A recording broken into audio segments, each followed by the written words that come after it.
Cet entretien touche à sa fin, Jean Ziegler, et puisque vous êtes de passage à Paris, j'avais envie de vous demander, bien sûr, si vous suivez attentivement la situation politique française et si elle est, pour vous, porteuse d'espérance en ce moment. Ah oui, bien sûr.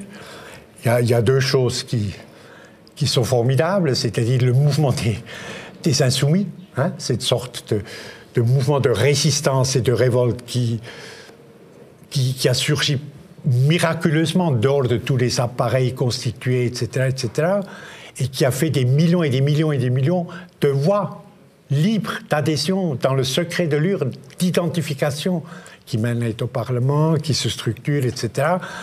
C'est certainement un espoir formidable, qui va grandir, se concrétiser, etc. Et puis il y a les grèves aujourd'hui, les grèves des cheminots.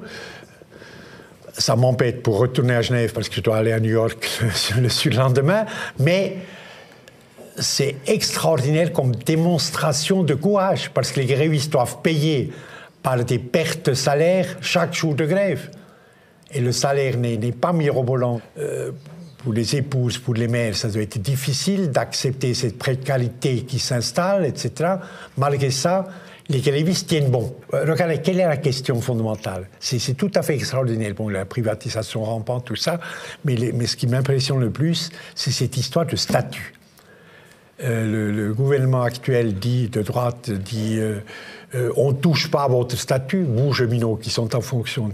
Mais ceux qui seront engagés après n'auront plus de statut. Un statut qui est le produit de combats anciens, formidables, courageux, qui a un statut du cheminot. Statut. Qui est mis en question pour les générations futures, pour les engagés de demain. Et les cheminots, pour la solidarité générationnelle, pour ceux qui ne connaissent même pas, qui seront engagés après eux, quand ils seront à la retraite, etc., ils disent « nous n'acceptons pas.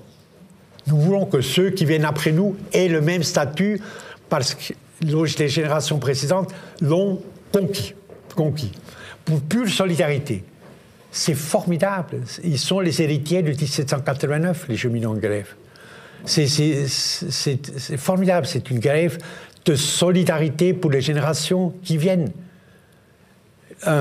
Vous imaginez une grève comme ça en Suisse, une demi-journée, la Suisse imploserait complètement. En France, non. J'avais envie de vous demander, puisque France, justement vous avez connu le temps de Sartre, de l'âge d'or des sciences humaines françaises.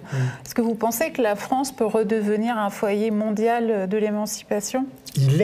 Elle est, je pense. Il y a des brouillards passagers comme Macron, Hollande, etc. Mais la France est le foyer, l'héritier des Lumières. L'héritière des Lumières, on le voit partout en sciences sociales. Elle reste dominante. La production des sciences sociales françaises est dominante mondialement, elle n'a pas d'équivalent. Les très grands écrivains aussi, comme Régis Debray et d'autres. Il est certain que la France reste la référence de cette émancipation de l'homme qui est en route. Je vous remercie beaucoup. Merci à vous. Jean Ziegler. Je rappelle le titre de votre livre qui sort cette semaine, Le capitalisme expliqué à ma petite fille aux éditions du Seuil, et la sortie concomitante du film de Nicolas Vadimov qui est consacré à votre parcours, à votre très belle vie, l'optimisme de la volonté. Je vous dis à bientôt aux médias et à très bientôt à tous pour un entretien libre.